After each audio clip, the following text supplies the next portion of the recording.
सबसे पहले जानते हैं कि इस बार कौन से दिन एकादशी तिथि आरंभ हो रही है। तो देखिए, कार्तिक मास के शुक्ल पक्ष की देवोत्थान एकादशी तिथि इस बार आ रही है 1 नवंबर 2025 शनिवार के दिन। लेकिन हम एकादशी व्रत का पालन करेंगे 2 नवंबर 2025 रविवार के दिन। और ऐसा क्यों है? तो उसके पीछे का रहस्य क्या है, वह मैं आपको इस वीडियो में आगे बताऊंगा। लेकिन सबसे पहले हम जानते हैं कि इस बार देवोत्थान एकादशी व्रत के दिन यानी कि 2 नवंबर 2025 के दिन शुभ मुहूर्त कौन से हैं और अगले दिन व्रत का पारण करने का समय क्या रहेगा। इस बार देवोठनी एकादशी का पालन हम कर रहे हैं 2 नवंबर 2025 रविवार के दिन। यह कार्तिक मास के शुक्ल पक्ष में आने वाली अत्यंत महत्वपूर्ण एकादशी है।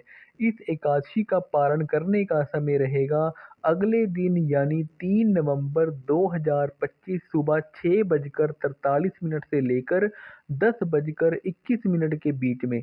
इस बार एकादशी तिथि का आरंभ हो रहा है 1 नवंबर 2025 सुबह 9:11 पर और एकादशी तिथि पूर्ण होगी 2 नवंबर 2025 सुबह 7:31 पर। इस दिन ब्रह्म मुहूर्त का समय रहेगा सुबह 4:50 से लेकर 5:42 तक। सूर्योदय होगा सुबह 6:34 पर और सूर्यास्त का समय रहेगा शाम 5:35 पर। प्रातःकाल में भगवान श्री विष्णु की पूजा करने का और उन्हें जगाने का समय रहेगा सुबह 5:16 से लेकर 6:34 के बीच में। संध्या काल में भगवान श्री हरि विष्णु जी की पूजा अर्चना का समय रहेगा शाम 5:35 से लेकर 6:53 के बीच में। इस दिन त्रिपुष्कर योग और सर्वार्थ सिद्धि योग भी बन रहा है। इस बार त्रिपुष्कर योग आरंभ हो रहा है सुबह 7:31 से लेकर शाम 5:03 तक और इस दिन सर्वार्थ सिद्धि योग बन रहा है शाम को 5:03 से लेकर अगले दिन सुबह 6:34 तक।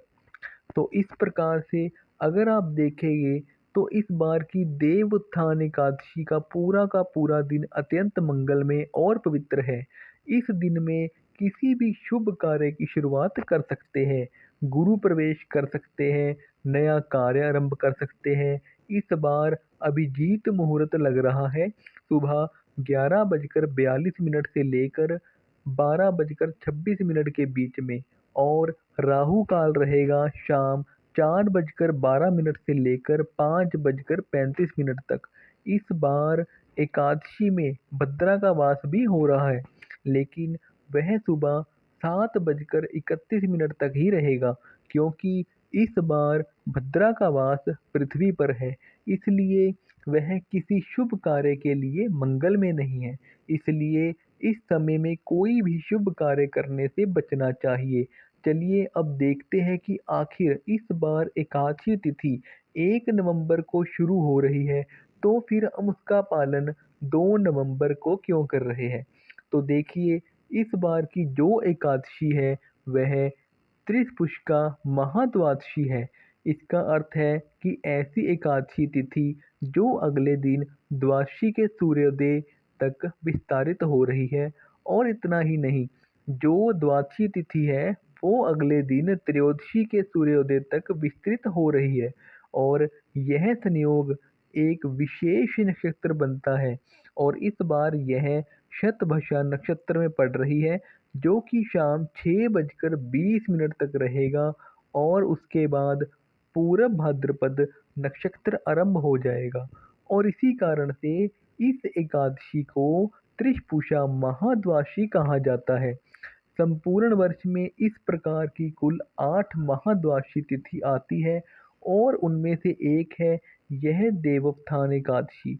इसलिए भले ही देवोत्थान एकादशी का प्रारंभ 1 नवंबर से हो रहा है, लेकिन फिर भी एकादशी का पूर्ण और वास्तविक फल अगर प्राप्त करना चाहते हैं तो हम इसका पालन 2 नवंबर 2025 के दिन ही करें।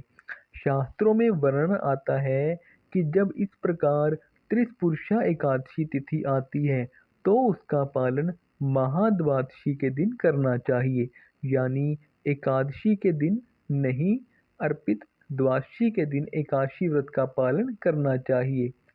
पद्मा पुराण और मार्कंडेय पुराण में वर्णन आता है कि जो व्यक्ति वर्ष में आने वाली इस 8 महाद्वादशी का पालन नहीं करता है, उसे संपूर्ण विश्व के प्रलय होने तक यमपुरी में वास करना पड़ता है।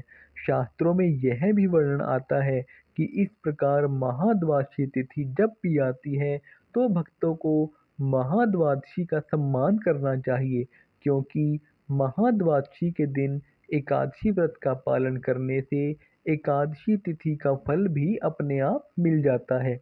इसलिए किसी भी प्रकार का संशय मन में मत रखिएगा।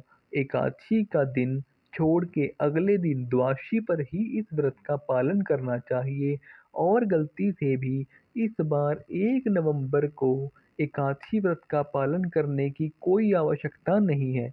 अगर आप वास्तव में पुण्य प्रदान करने वाली देवोत्थान एकादशी का यथोचित फल प्राप्त करना चाहते हैं तो इस बार देवोत्थान एकादशी का पालन 2 नवंबर 2025 रविवार के दिन ही किया जाएगा।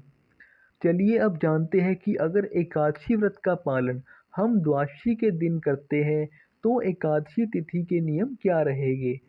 क्या उस दिन अन्न ले सकते हैं? कोई अपराध या पाप तो नहीं लगेगा? तो देखिए, हमारे शास्त्रों में वर्णन आता है कि जब द्वादशी तिथि आती है तो एकादशी का व्रत हम महाद्वादशी के दिन रखते हैं, यानी कि अगले दिन। तो ऐसे में एकादशी के दिन आपको वही सारे नियमों का पालन करना है जो आप दशमी के दिन करते थे, यानी कि एकादशी वाले दिन आप अन्न ले सकते हैं, चावल, दाल, गेहूँ इत्यादि से बना हुआ भोजन ले सकते हैं, लेकिन प्रयास करें कि एकादशी वाले दिन संध्या के बाद कोई भारी अन्नयुक्त भोजन ना लें। अगर आप लेना चाहते हैं तो संध्या से पहले ही अपना भोजन समाप्त कर ले और उसके बाद दशमी के जो भी नियम थे उन सब का वैसा ही यथारूप पालन करें और फिर अगले दिन महाद्वादशी के दिन आप एकादशी के सारे नियमों का पालन करें।